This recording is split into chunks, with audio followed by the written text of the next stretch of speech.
హరే శ్రీనివాస అండి అందరికీ. ఇప్పుడు నేను చూపించే ఆలయం వచ్చి మేము రీసెంట్గా వెళ్ళిన సౌత్ ఇండియా ట్రిప్లో ఒక ఆలయం అనమాట. దాని పేరే షోలింగర్. షోలింగర్లో వచ్చి నరసింహస్వామి ఉంటారు. నరసింహస్వామి అమ్మవారు వచ్చి అమృతవల్లి తాయారు. ఆ ఆలయానికి రీచ్ అవ్వడానికి 2 మార్గాలు ఉన్నాయి. ఒకటి రోప్వే ద్వారా, లేదు అంటే మెట్ల మార్గం ద్వారా వెళ్ళడానికి 1305 స్టెప్స్ అంటే 1300 స్టెప్స్ ఉంటాయండి. ఈ గట్టికాచలం అని కూడా అంటూ ఉంటారు. సో ఈ గట్టికాచల కొండల మధ్యలో మనం వెళ్ళడం వల్ల ఈ మెయిన్ సీనిక్గా చాలా అందంగా కనిపిస్తూ ఉంటుంది ప్రతిదీ కూడా.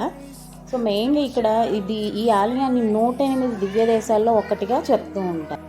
స్వామి ఇక్కడ యోగముద్రలో, నరసింహస్వామి యోగముద్రలో కనిపిస్తారు.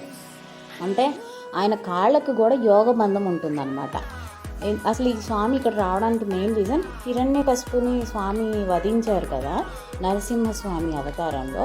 ఆ వధించినప్పుడు ఆ ఉగ్ర రూపాన్ని చూసి ప్రహ్లాదుడు చాలా భయపడతారు.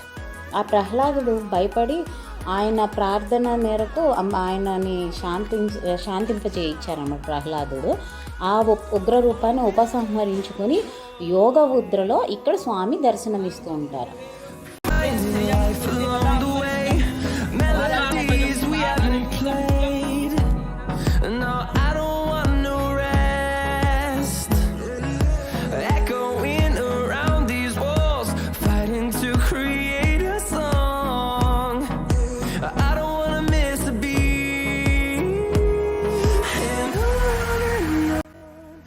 నెక్స్ట్ ఇక్కడ నియర్ బై ఒక ఆంజనేయ స్వామి గుడి ఉంటుంది. అక్కడ కూడా స్వామి యోగముద్రలోనే ఉంటారు, ఆంజనేయ స్వామి కూడా. అండ్ వన్ మోర్ థింగ్ వచ్చి, ఇక్కడ 7 ఋషులు స్వామిని సేవించుకున్నారు. ఆ స్వామిని సేవించుకోగా ముక్తిని ఇక్కడే అనుగ్రహించారు స్వామి. విశ్వామిత్రుడు కూడా ఇక్కడ మెయిన్ బ్రహ్మర్షత్వాన్ని పొందారని ఆలయంలో చెప్తూ ఉంటారు. అందుకే ఇక్కడికి వచ్చిన ప్రతి ఒక్కరూ 24 నిమిషాలు మెడిటేషన్ లాగా చేసుకుంటారు. ఆ మెడిటేషన్ వలన వాళ్ళకి వెంటనే ఇంకా జనన మరణ చక్రం నుంచి విముక్తిని ప్రసాదిస్తూ ఉన్నట్టుగా, ఆ విముక్తిని ప్రసాదించే ఆలయంగా దీన్ని చెప్తూ ఉంటారు. మోక్షాన్ని ప్రసాదించే స్వామి అన్నట్టుగా కూడా చెప్తూ ఉంటారు. తమిళ్లో వీళ్ళు తిరుక్కడిగై అని చెప్పేసి నేను రీసెంట్గా వెళ్ళటం మూలంగా అందరికీ తెలుస్తుంది అని ఒక చిన్న ఉద్దేశంతో మీ అందరికీ చూపిస్తున్నాను. వీడియో నచ్చితే like, share and subscribe.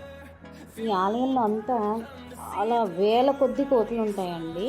So కేర్ఫుల్గా దర్శనం చేసుకుని రావాలి. అందుకోసం మీకు అంత వీడియోని ఆలయం లోపల ఏది కూడా మీకు షూట్ చేయాలి. ఎటువంటి వస్తువులైనా కొబ్బరికాయలు కానీ ఇలాంటివన్నీ అంటే అసలు చెప్పక్కర్లేదు అనుకోండి.